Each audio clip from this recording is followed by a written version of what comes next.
So picture this, a single, narrow strip of water, just 21 miles wide, has become the absolute epicenter of a global crisis. We're talking about the Strait of Hormuz. It's in lockdown, and frankly, the whole world is holding its breath. All right, let's get into it and break down exactly how we got to this point.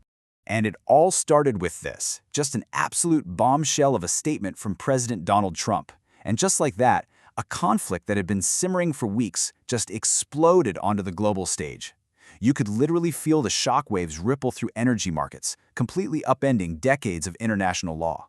But, how do you even get to a full-blown naval blockade? I mean, it's a huge step. Well, to really get it, you've got to rewind just 48 hours to this last-ditch diplomatic effort that, well, it went completely and totally off the rails.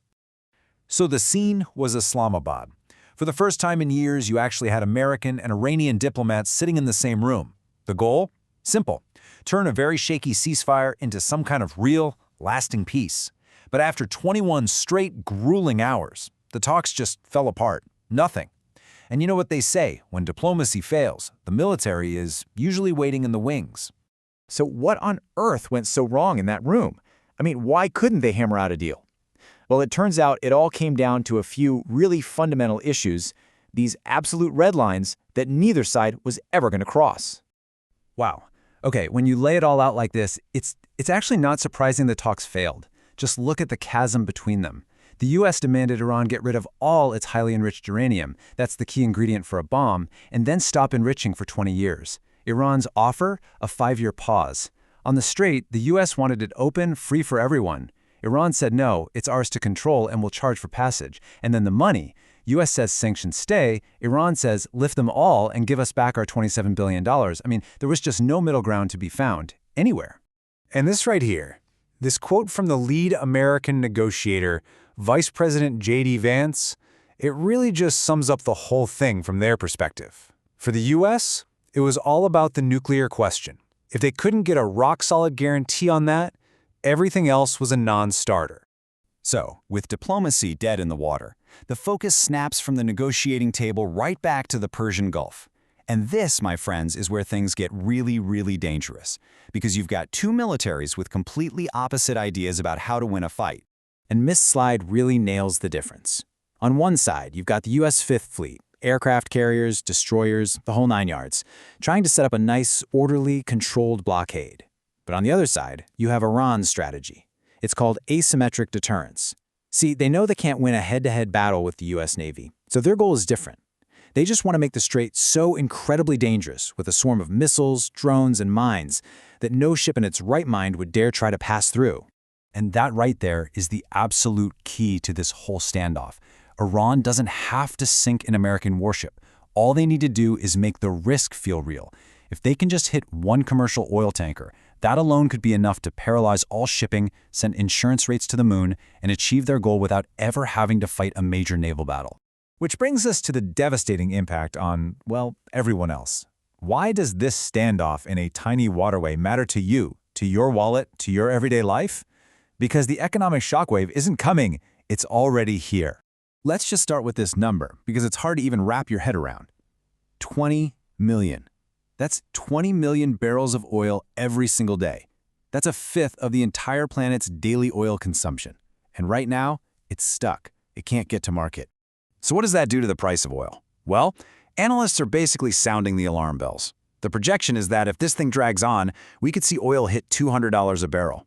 A price that high doesn't just mean expensive gas, it could very well trigger a massive global recession. And look, this isn't some far-off prediction. It's already happening. Check out these numbers. Before this conflict really blew up, oil was sitting around a stable $70 a barrel. The moment the blockade was announced, it blasted past $130. We are all feeling that economic pain right now. But here's the thing, this crisis is so much bigger than just the price at the pump. We're talking about crippling shortages of diesel, petrol, and jet fuel, and maybe even more terrifying, 30% of the entire world's supply of critical fertilizers, things like urea and ammonia, goes through that strait. And with that supply chain severed right before planting season in the Northern Hemisphere, fertilizer prices have already jumped 30%. This is now a direct threat to global food security. I mean, economists are not mincing words here. They're calling this the single most severe disruption to global supply chains in the entire modern history of trade, period. So, Where do we possibly go from here? The really grim reality is that we're staring down the barrel of a long-term, probably irreversible stalemate, and there are no easy answers. As far as experts can tell, there are really only two ways this plays out. Scenario 1 is what they call kinetic escalation, which is a fancy way of saying all-out war. One miscalculation, one stray missile hits the wrong ship, and this whole thing could explode into a massive regional conflict, which would send oil way, way past that $200 mark. The other path, fractured compliance. This is where the U.S. essentially has to look the other way while a black market for oil develops just to stop the world economy from completely collapsing. Both options are, frankly, terrible. And here is maybe the most sobering thought of all. No matter what happens next, the damage is already done. The fundamental trust that keeps global trade moving, the very idea that these sea lanes are secure, that has been shattered. The long-term impacts of that are, for all intents and purposes, irreversible. What we are watching in real time is the entire rulebook for global trade being ripped to shreds. International maritime law is eroding. Countries are already scrambling, pouring billions into new pipelines and trade routes specifically designed to bypass the Middle East entirely. The whole map of how goods and energy move around the planet is being redrawn right before our very eyes. So that leaves us with this final, chilling question. The world's most vital waterway, its economic artery, has been turned into a permanent combat zone. So what happens next? When the maps that define our entire global economy are no longer drawn by agreement, but redrawn by force?